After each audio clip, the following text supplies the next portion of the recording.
Hello everyone and welcome to Number 9 Farms. Today we are going to be doing something fun. We are going to be making cinnamon rolls. And yes, I saved this out from yesterday because I wanted to show you guys first what they will look like. And I wish I could taste them, but I can't because I'm gluten-free. But my family loved them, and Bruce had two, and Bruce is not a sweet lover. This is why I weighed 300 pounds at one time, because I was a sweet lover, and I would bake these all the time. And I used to use the Betty Crocker recipe from the cookbook I got when I got married, but I want to show you, this is the last one left of these, and so you can see how yummy they look and delicious and all ooey and gooey. And this recipe that I'm going to show you today, this is the best recipe that I know of. I have made different ones over the years. I have changed them up. I've done chocolate, I've done jelly, I've done nuts, raisins, all types of kinds of cinnamon rolls or jelly rolls, whatever you want to call them. And you could even do pizza rolls. You could do ham rolls. I mean, the same kind of thing. Just, it's absolutely delicious. So if you'd like to come along on that, first I gotta get the chicken. We're making some butter chicken for tonight, so I've got to get that going and marinating so that I'll be ready for dinner time when it comes, because everybody will be coming home hungry, and I'm gonna do the curry rice with it as well. So let's get started. The chicken is now all cut up. That was only 3 breasts. Yes, Bruce grows them big. And these were from 2022. And then I'll be using the gram masala for seasoning it. And I won't be putting the yogurt on because, one, I don't have yogurt, but I could make yogurt basically, just like a quick thing. But we're just going to go with this because that way, if I see a little feather, I don't know how I missed that. If that way, if there's some extra meat left over, I won't have it coated in that, because I won't need all this. So I'm just going to go ahead and cook it up anyway. Coated and with a little bit of oil as well, and also that smoked paprika that I made last fall in one of my videos, from all my paprika peppers. This is the red curry paste that I'll be using for tonight for the butter chicken, but it's got all the good things and it has all really good ingredients. So that is the name of the brand. But you see this little pile right here? This is the stuff for the cinnamon buns. I already have it out, and I'm gonna bring the camera over there, and we are going to get started on that now, and it's exciting. Okay, so I'm going to be linking the recipe up, but this is the recipe that I'm telling you. Every time I've had these cinnamon rolls, everybody has loved them. And what happened, basically, this was around, I guess, around 2012. I started going back to the farmer's market because I had a little time that I wasn't doing craft shows and stuff like that for a little while.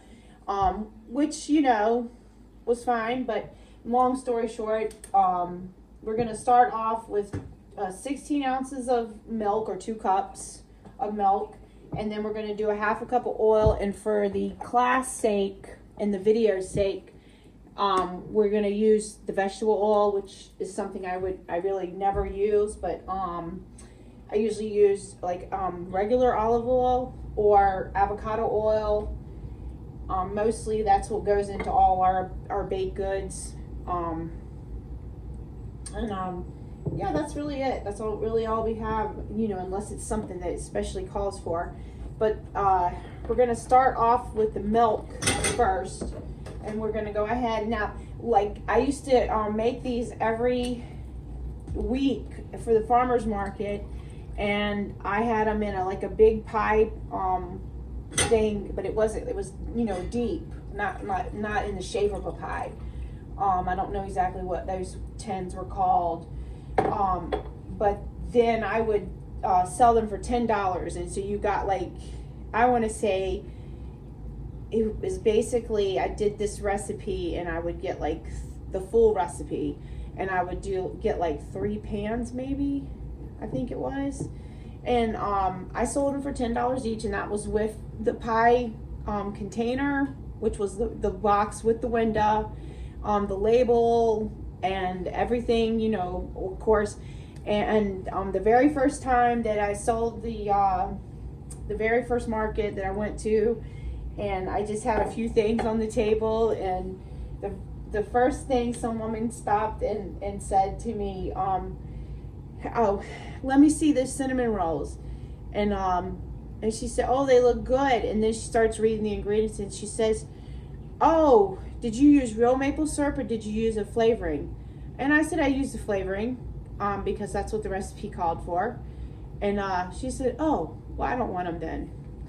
But, here's the extract right here. This is in the icing. So, I mean, I get it, but anyways, that stuck, and ever since then I'm like, okay, should I use it or should I not? But anyways, get a half a cup of sugar. I have it written down here for you, but basically, and of course, you would want to make a pizza dough if you were making the pizza ones, or you could stuff, sausages, so salamis, different cheeses, things in those. My daughter says they're all the rage on TikTok in doing them. So we want to get a stiff whisk here, and we want to turn it on and just enough. And then once I got the sugar melted, I'm going to go ahead and add in the oil too. You can tell, and I want to keep the temperature here because I don't really want it to go above 105 degrees. So I usually put the thermometer right in there, but I won't. I'll pick it up because if it touches the bottom of the pan, that it's going to make it hotter than it really is. So we're going to do a half a cup of oil, and I have another little measure. And my kids all used to do 4-H competitions and stuff. And one of the things that they did was, I'm doing a half a cup, and so I'm going to do 4 ounces. And you just want to go ahead and put that right on in. But they used to do the competitions, and I can't remember what, for some reason, I'll have to ask Bruce what it was called, but they did certain categories every year. And 1 year Lexus, oh, there went my thermometer. Let me rinse that off. Lexus did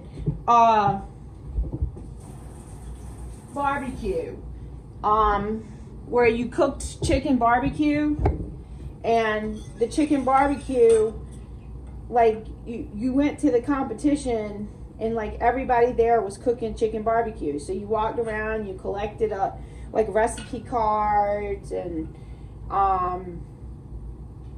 it wasn't Congress. I can't remember what it was called though. 4-H dish. Anyways, but then one year she did breads. So she did pumpkin muffins, and I actually came across that little thing. We gave these out for the and that's the original recipe too, and that was fun stuff. But she was about, I don't know, 9 or 10 when she did that. She came in second for that. Okay, there we go. I'm already up to temperature. And now what you want to do is you want to just go ahead and put your yeast in. And this is where I use 2 1/4 teaspoons of yeast, which most of the time it's just a big old scoop full here. Like that. And that was teaspoons. So, and then you can just let that sit. Now Rosie wants out, so I'm gonna come back. Then when she was like 11, I think, she did the barbecue chicken, and she won state championship for that. And I don't think it was 1999 or 2000. I can't remember the exact year, but it must have been 2000 because, well, maybe it was 2001. But anyways, when she won that one, we gave out a little can, a jar, you know, I home canned it, of the barbecue sauce. We gave out the barbecue recipe, and I made her cook that barbecue chicken every single day for like a month, and I'm not joking. We got where we couldn't even eat barbecue chicken. But we kept freezing it and stuff, so we ended up eating it later in the year. But it was definitely a good learning experience. They cooked on charcoal, and she had one of those regular grills it was green, and you know that grill lasted for like, I want to say at least 10 years, because we had that grill a long time, and it was it was one of them name brands like Kingsford or something. It was just a little green charcoal grill, like heavy duty, where now they're not like heavy duty at all. They're kind of like, you know, thin. I guess the metal is thin. All right, so now what we're going to do is we're going to go ahead and get our flour and stuff together. And as we get our flour and stuff together, we'll come back and get this. Just wanted to show you that the yeast is definitely there and ready to go. So I'm going to get the flour. I had to let the dogs in and stuff. All right, so I am back now, finally over here. So the first thing we want to do is get our flour ready. And we can go ahead now and put in, go ahead and put in like 1 cup of flour. We're going to need 4 cups of flour. Okay, so go ahead and put in like 1 cup of flour. And what we want to try to do is, since the little bowl is so cold, go ahead and put 2. But like, I don't weigh things, but except for like when I make a lot of my body products, I weigh a lot of that. And some of those things I have weighed just because I was already involved in whatever so okay, I've made this a million times, so why not just weigh it all out?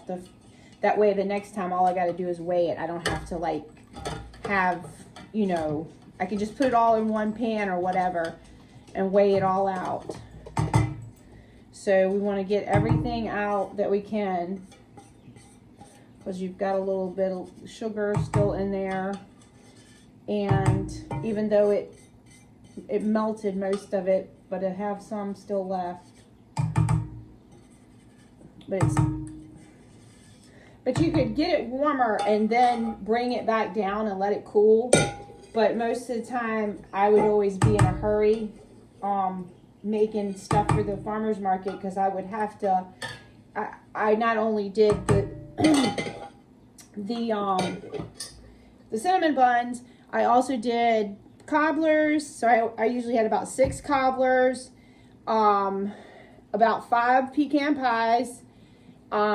Sometimes I did cookies and brownies, but they didn't do as well. And there was just too many other people out there with that, is why, you know, like there was just people that sold nothing but cookies. So you didn't really need those anyway. So most of the time I would only do those if we went somewhere different. And then you can go ahead and add this in. And then what you want to do is you want to do it slow. And then you can go ahead and start incorporating the other 2 cups of flour. But and then also I made jams too. So what I would have to do is I still had to make sure I had all the jams ready too for the week. Plus I did soaps and I did all this stuff. And that's what I tell Bruce. I said, we don't make the money that we used to make because we don't have all the products that we had before, because that's what it took for me to support the family, is to have all those products. And you know, now I don't really have all that. So there goes the third cup. And like sometimes I even had people working with me, and then I'd be like, oh, don't mind me because I am counting. And let me make sure of making sure of everything. Yep. So once this comes to a dough, we're gonna let this sit for about an hour, and we're just gonna cover it up with the towel. You don't have to really worry about it or anything. Now, tomorrow night for this class that I'm teaching, this is what I'm teaching. So it'll be fun because it's gonna be jam-packed. There's 10 people I think signed up, and plus it's a small room. It's the kitchen that I work in to make my products. So it's going to be there, and also it's I'm taking I have 3 of these mixers. I've got the big one, the 8-quart, which is the black one over here, and then I've also got a red one, which is I think the same size as this one. But this one I've had since I was 24 years old, and I'm going to be 56 this year. So it's pretty old, and I bought it from Finger Hut. That was the only place I could buy something that expensive and then only make the payments. So the payments were cheap, you know. I mean, like, I don't know, forever though it seemed like, and that's where I even got my first greenhouse, was through Finger Hut. And you're gonna want to scrape the sides and the bowl. So I guess I could show you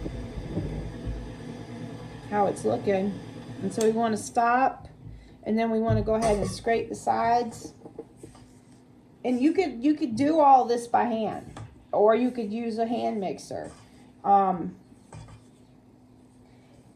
I didn't even have a hand mixer. Like, I used to make cakes and pies and stuff like when I was growing up, and I always took them to family events, and of course everybody would be always so impressed that this 9-year-old kid and 10-year-old kid came with these cakes and pies.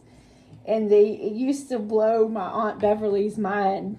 She'd say, I can't believe you did this. And I always said, I had to do it all by hand because we didn't have a mixer or anything. I didn't even have an electric mixer. And so I would do all of it by hand. But it was, you know, good times. So Aunt Beverly was good to me. And she always encouraged things.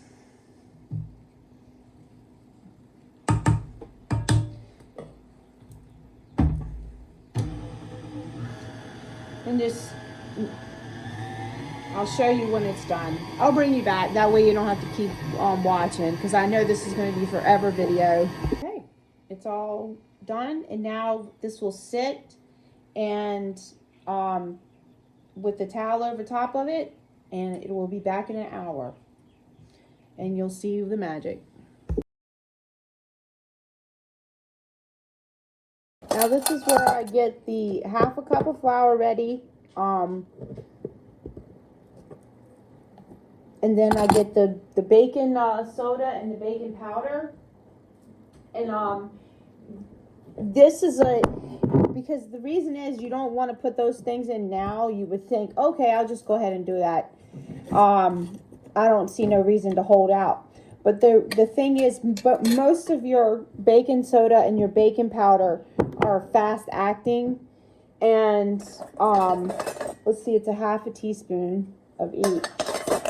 So half a teaspoon of baking powder. This is the soda, okay, and a half a teaspoon of baking powder. These are leveling agents, so they, once they get into any kind of liquid, they start to work. So if you have it sitting around, and see, the reason I found this out, and I need a half teaspoon of salt too. The reason I found this out was I would make such volumes of breads and baked goods, and a lot of times I'd be like, oh my gosh, why is this one sunk in? Or what happened to this? Even though it would be fine, it just didn't look pretty. And of course I'm having to sell them, so I need them to be beautiful. So what I would do is I learned that the science basically of it. So that's when you want to hold off on those until the last minute. So even like if I'm even making anything today, and not for sale or anything like that, just for the family, I always like put it to the side of the bowl, and then that way I'll mix that in at the very last thing whatever I'm doing, kind of incorporate it that way. So that way it's not just sitting there ready to go in the oven. So and you just mix it in really well. And a lot of times, like if I'm sifting too, I might just sift it in with the other stuff, and then I put all the wet ingredients to it. But it just mix in now that half a cup with all those 3 ingredients: half baking soda, half baking powder, and half salt, half teaspoons, and then that's it. In the meantime, we have about 7 minutes left on the timer, so I go ahead and rinse out the pan that we used to do the yeast in.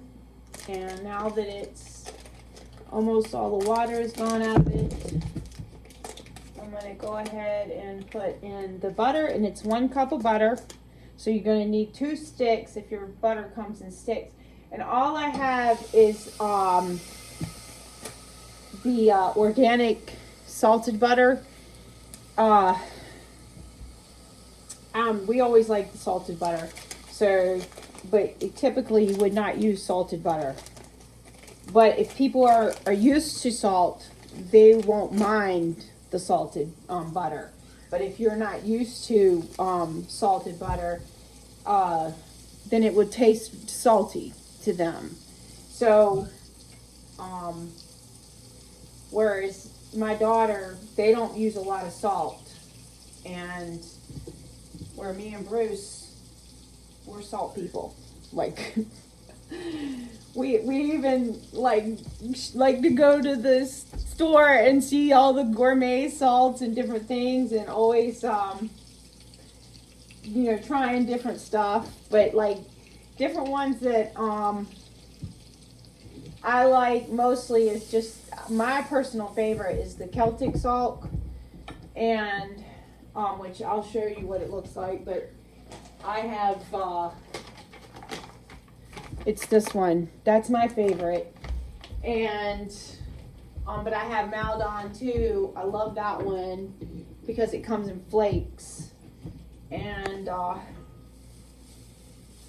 have also the Redmonds too over here in my salt pig. So that's kind of like a all-purpose salt for us. But then like if we salt our food when we sit down, I use the Celtic salt. That's my favorite. And then of course I bought, when I was at that one show, this one here. This one is smoked salt. Julie's wrapped out over there and she's barking to get in. So I gotta go get her. But anyways, I'm gonna go ahead and turn this off while I run out there to get her. It's wrapped around the telephone pole because I told you she's a runner, so she has to go out on a little tether to anyways. So you want to get 1 cup of sugar ready. And you also want to get 1/8 of a cup of cinnamon. And I always use, I thought I had this out already. Yeah, I did. Okay, Ceylon cinnamon. So this is like a more healthier version. But now she's settled down. She wanted to keep going out this whole day. And once she got out there, and it's really cold out. I mean, the wind is blowing. Even this morning it said it felt like 3 degrees because the wind was blowing and it's so cold. So now we're going to go over here and look at the dough. Let's look. Ta-da! Look how beautiful it looks. Okay, so now you want to go ahead and like punch it down. And then we're going to add in the stuff we mixed together, the 1 cup and the 1/2 teaspoon and the 1/2 teaspoon, 1/2 teaspoon. Okay? So let's do that. Let's go ahead and just punch it down.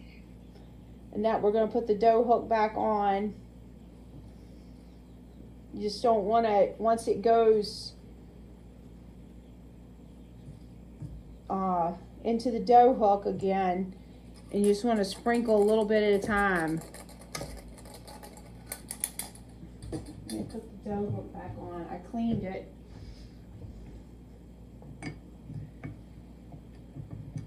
So that it would be ready to go. And because what'll happen is if you add too much at one time, it'll just splash out. I hope you can start to see that.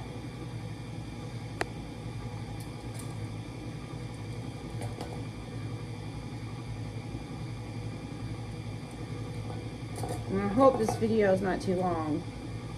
Oh, there it goes. Splashed out. You could actually do this by hand too. You don't have to do this.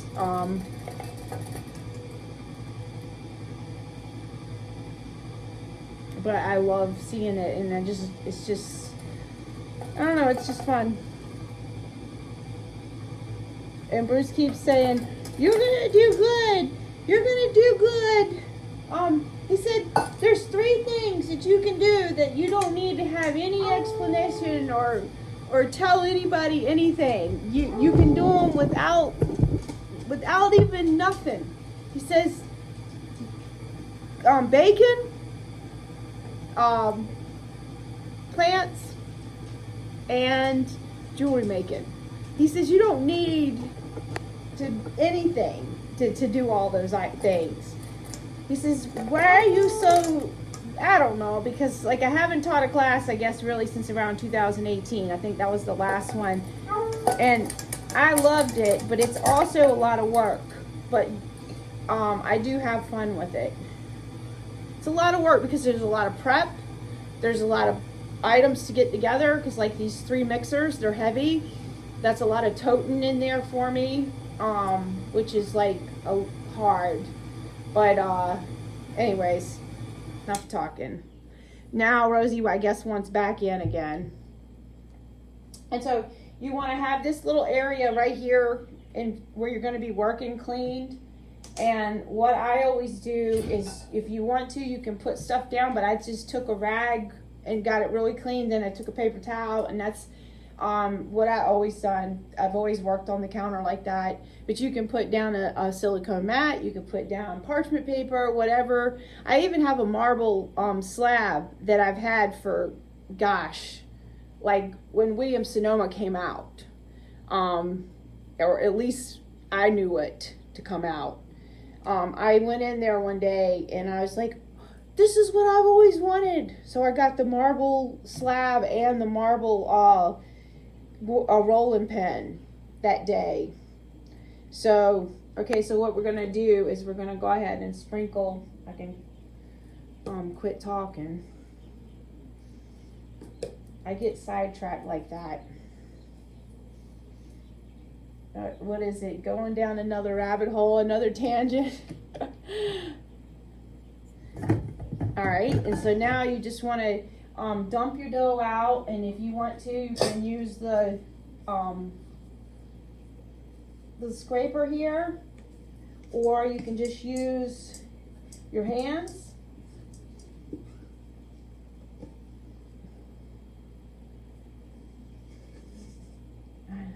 don't want to waste a drop. And now we're going to go ahead. You really don't need to knead it or anything like that, but that's whatever you want to do, because everything is already ready to go since we've used a dough hook. And it is a little sticky, so I'm going to get a little bit of flour. And just start working. Let's see, can you see? I better move. No, I see you can't see. All right, so let me get the camera moved. Let me wash my hands and I'll get y'all moved over here so you can see. Okay, you want to coat your rolling pin too. And that's another thing, I got to get all the rolling pins together because I don't know, I don't know what, I should have made a supply list. Or like bring your rolling pin, an apron, that kind of thing. But since I'm like out of the loop for doing classes in a while,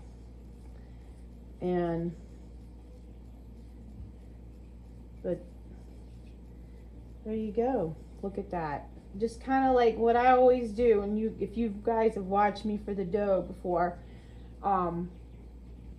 is I just always make it like that, like, and look at how nice and beautiful it is. And then I just want to roll it out, is kind of and it's sticking a little bit. Get a little bit more on there.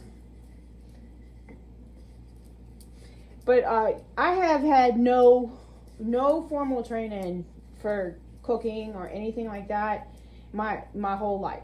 So when I was raised, my mom didn't cook. My mom never cooked. So I probably have told y'all that before. Now my stepfather did after he came into the picture, but he still does a lot of cooking, but my mom is cooking now. So you just kind of want to roll it out like this, and you want to get it as laid out, because the more you can get it laid out, the tighter you can get your still even wanting to stick a little bit. You want to get it like this. And of course I forgot to get the pans out. That was another thing we were supposed to do. I was just thinking of Linda. I sent her a postcard that, remember, I think I told you all about that cat postcard that I found at one of those shows. I think I showed y'all that. That was for Linda. But, okay, so now I'm gonna pause you for 1 second so that, I can get the pans ready, the dishes. So these are those freezer containers that I've talked about many a time on my videos. But basically you want to take a little bit of the butter that you melted, and you just want to coat the inside of the pans really well. And once they're good and coated, you can just set them aside until it's time to cut the dough. And of course, I already have the dough cutter out because I had gathered all my supplies beforehand, which y'all gotta be proud, because most of the time I always forget the dough cutter. So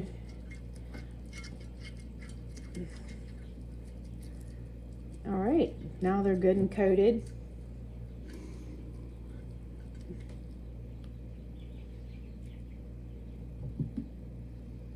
Okay, and so what we're gonna do, all we need out of this is 3 tablespoons at the butter. All we need is 3 tablespoons out for the bowl of the powdered sugar. So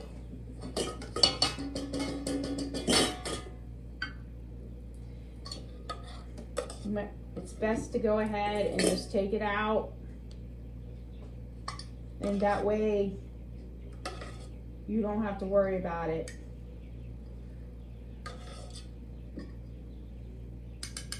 Okay. Now, the thing you want to do now is you want to take and put the butter on.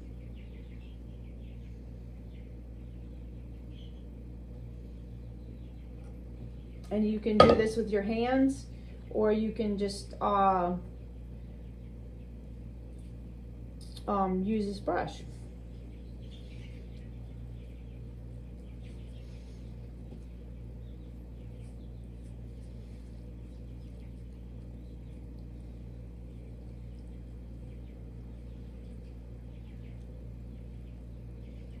But look at that. Does that look yummy or what? And you want to get it nice and coated. And then what's left over too, sometimes you can just pour right on. Oh my gosh, I just knocked the butter over. Okay, so now you want to take that 1 cup of sugar that we have, and what did I do with it? I didn't get it. I might have gathered all the supplies, but I'm leaving out those ingredients. So now you just want to take and sprinkle out your sugar as evenly as you can. And if you find like hard pieces in it, because you know how sometimes the sugar has like little hard pieces, just make sure that they're not, you know, hard. Because sometimes you get those ones that don't break up. Yeah, so I always make sure that they're really soft when sprinkling out the sugar. And you can sift it if you want, and then you'd be guaranteed to have and now you've got an eighth of a cup of the Ceylon cinnamon, and you can use whatever cinnamon you have. You don't have to have any fancy cinnamon. I started using this as a more medicinal type cinnamon, and I've been using this probably 10 years now. And okay, now you want in right when I'm back to okay. All right, so there got a little bit too much in that one spot. That's okay, I'll be right back. All right, so I am back, hands washed, all ready to go, and the pans here are all ready. All right, so this is the fun part. Okay, so you just want to take, Rosie loves dough. No, Rosie. You just want to take it now and just start rolling it. And I just try to get it as even as I can and as tight as I can when I first start.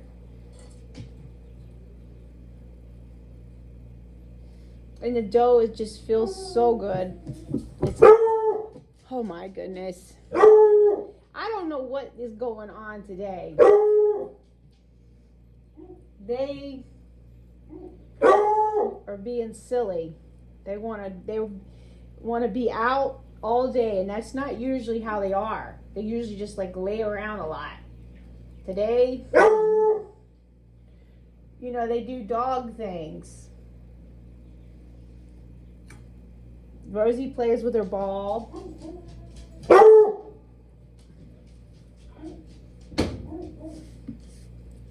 And if it starts sticking to there, just throw some flour right on it.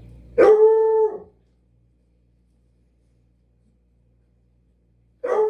didn't really put a lot of flour over this way. Or you can use your dough cutter and get all this out of the way. And a lot of times I just go ahead and instead of rolling it all the way, a lot of times I'll just bring the end to me like this.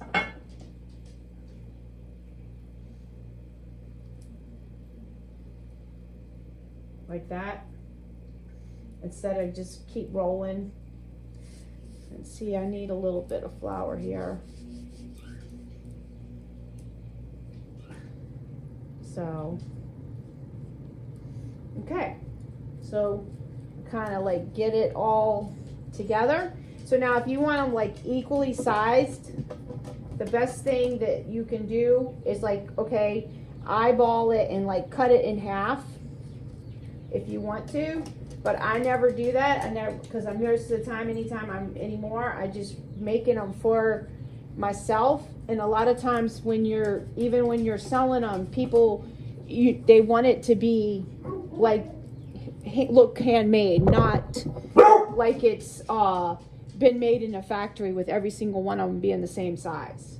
So then that's sometimes they would question it whether, but look, there's your first one. And if you wanted to, if you didn't have a dough cutter, what I used to do before is I would use dental floss. And this was years ago. This is back when I was young, because I think that's what it told me to do in the Betty Crocker book, I think. I don't know. Somehow I knew that, because I would have not known that.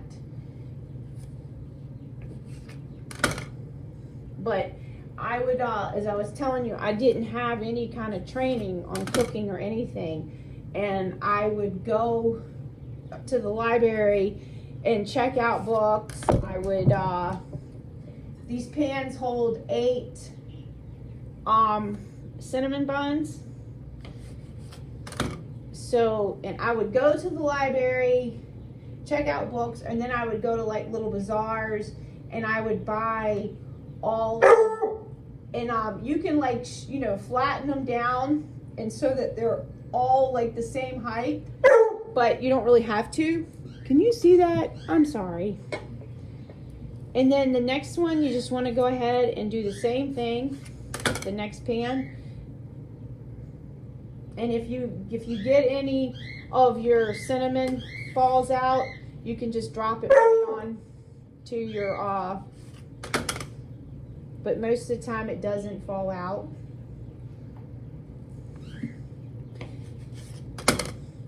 And I'll tell you another thing that can affect it, that you wouldn't think would happen, is humidity and moisture in the air. There's Rosie, stop. She thinks I'm going to give her a piece. I taught a pasta class one night, and it, like everything was perfect all the times that I did it. And I got to the class that night, and I forgot my cutting board, my measuring, cutting board. But like it was like a pasta board. I called it the pasta board. Okay. Anyways, I'm gonna cut that end off so Rosie can have some dough. Here, Rosie. So I forgot the cutting board, and when I forgot the cutting board, so now all I gotta do is let them rise.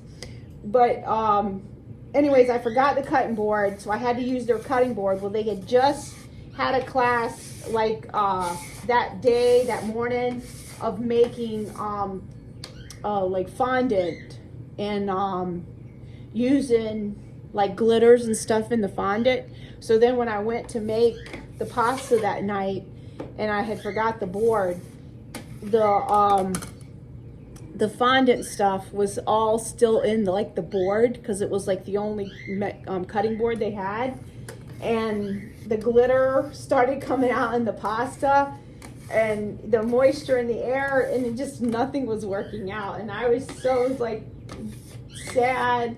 And then if it hadn't have been for the one guy, we ended up having pasta, but the one guy, he said he makes pizzas, and he worked at a pizza restaurant, and he makes pizzas, and he said that has happened to him plenty of times, that he literally couldn't work the dough because of all the moisture.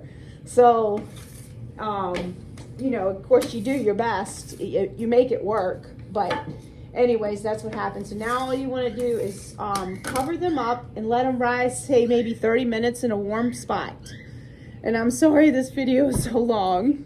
So this is the original book here that I was telling you how I used to make these when I was young, and until like whenever I found that recipe from the Pioneer Woman.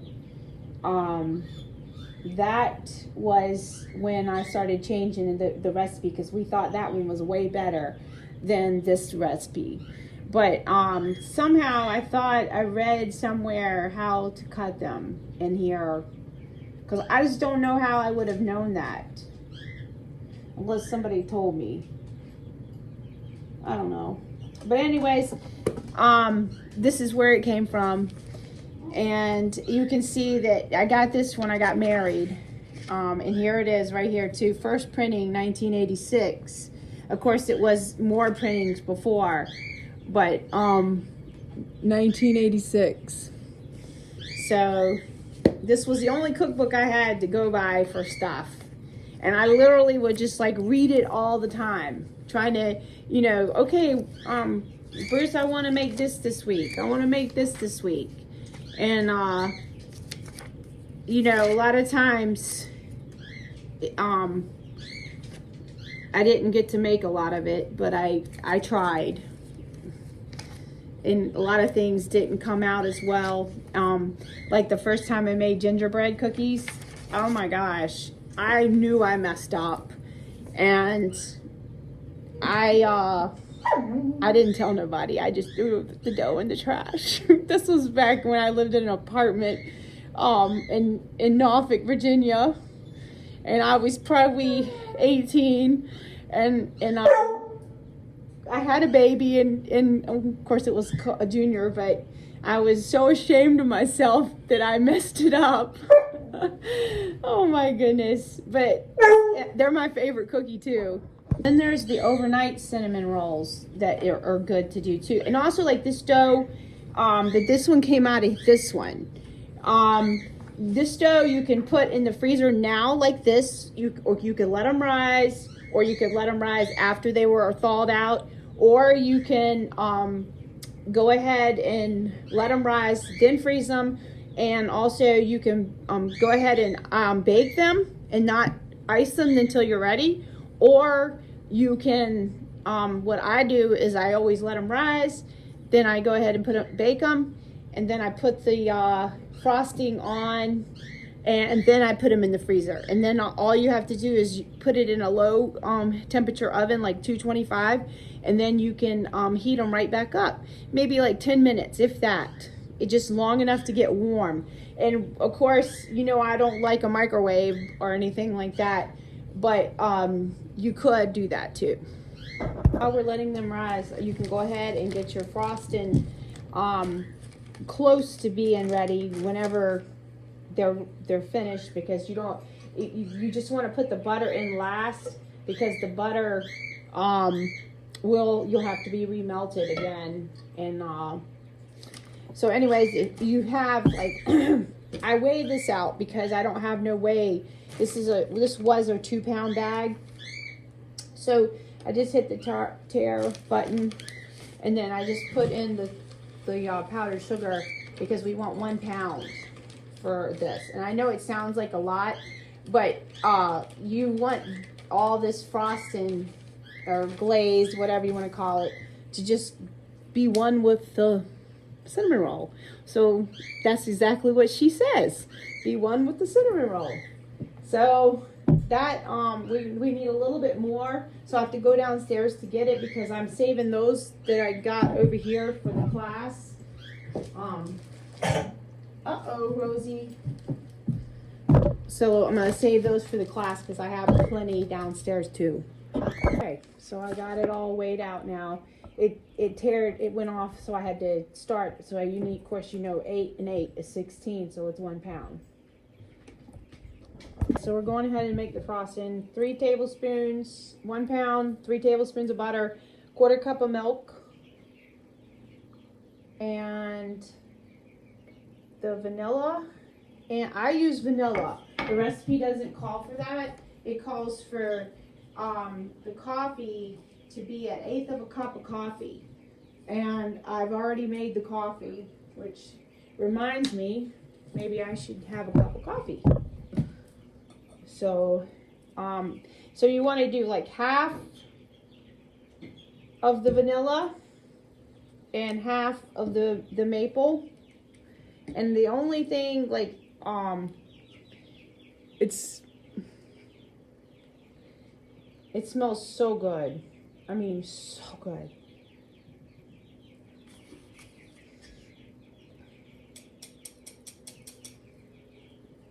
Okay. And you want to make sure you get your top on right away, because I've knocked over extracts before doing that. And but right before I did put all the butter in and stuff, I kind of like used the mixer here to kind of chop up a little bit of the sugar.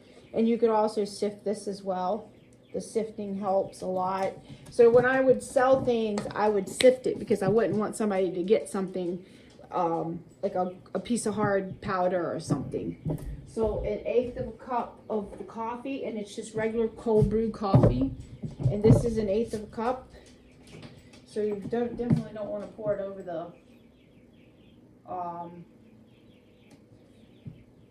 the mix here. And that kind of like brings out the color and the flavor. And then you want to have a little dash of salt.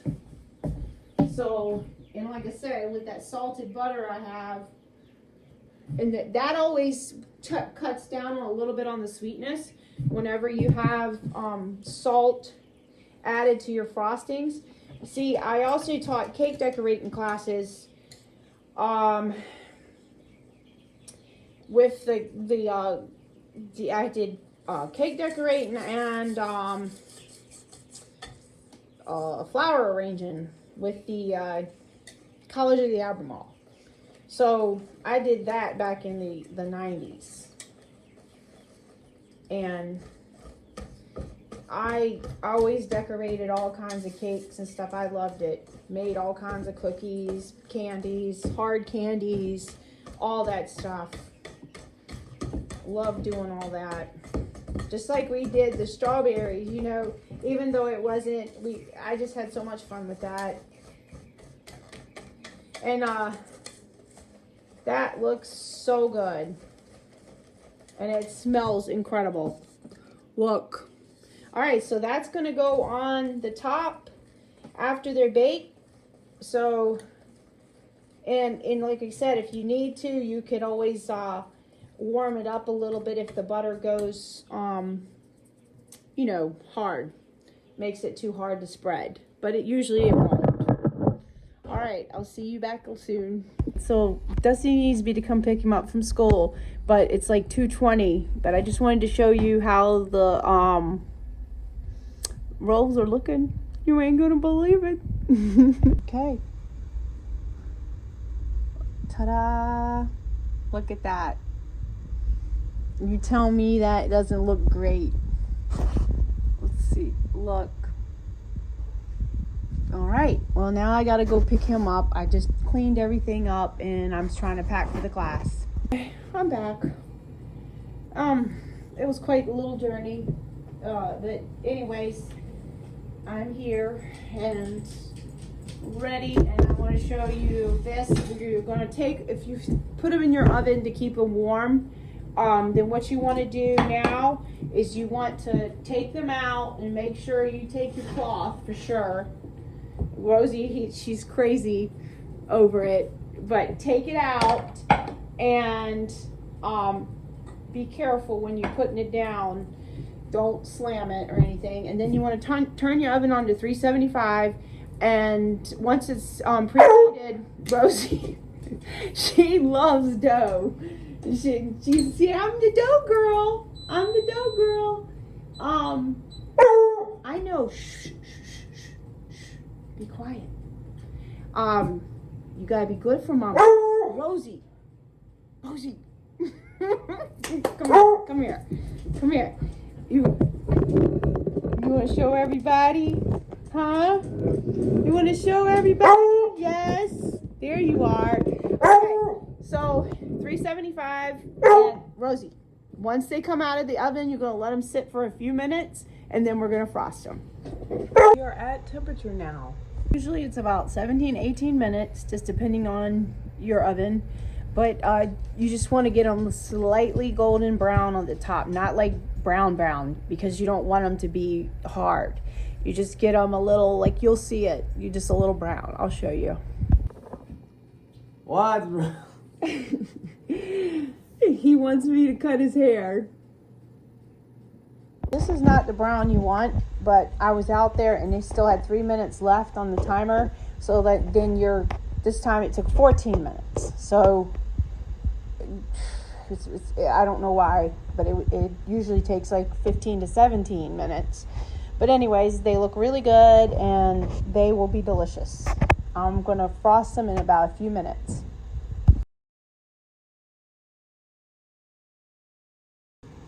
Well guys, look at that. I had to ice them when Colton called, so I had no way to videotape, but I did take a picture. But you can see how they look, and they look beautiful. And this is what the customer would see when... A lucky customer too. And yeah, Bruce even came home and ate one of the yesterday's. You know, it's better after the next day because it soaks up the flavor. Well, and the thing is, you're not much of a sweet eater, so... Nope, but I tell you right now, I'm a sweet eater for these cinnamon buns. Yes. Everything she makes is sweet. All right, guys. Well, that is it for the day. Thank you. All right, guys. So, Whoops. This is my treat. Mm. Mm. Mm. Oh my. Mm. Mm. Oh. They're the luckiest people in the world to get to come to this class. Oh, yeah? Mm. Oh, no. Mm. My God. Even when Alexis had them last time, she said... I don't even think I want to sell jelly anymore. I think I want to sell these.